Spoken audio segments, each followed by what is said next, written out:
Wala sa lineup ng mga guest artist ni Ogie Alcacid sa kanyang concert ang Ogie Oke 2 Reimagine sa Newport Performing Arts ang magka-love team sina Kim Chiu at Paolo Avellino.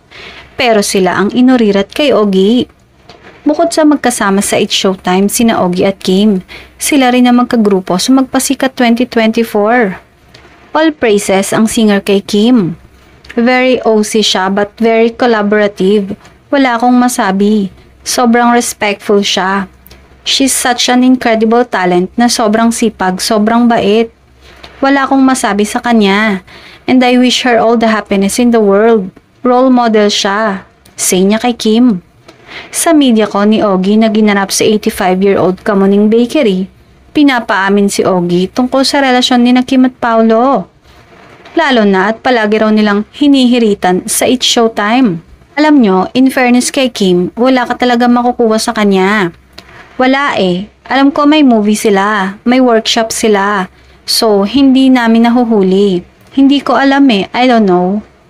Wala kaming alam. So, yung tuksuhan namin eh, tinutukso lang talaga namin siya. I swear, say niya. Pero may unfinished song si Ogie na sinusulat na pwede raw talagang para sa Kim Pao.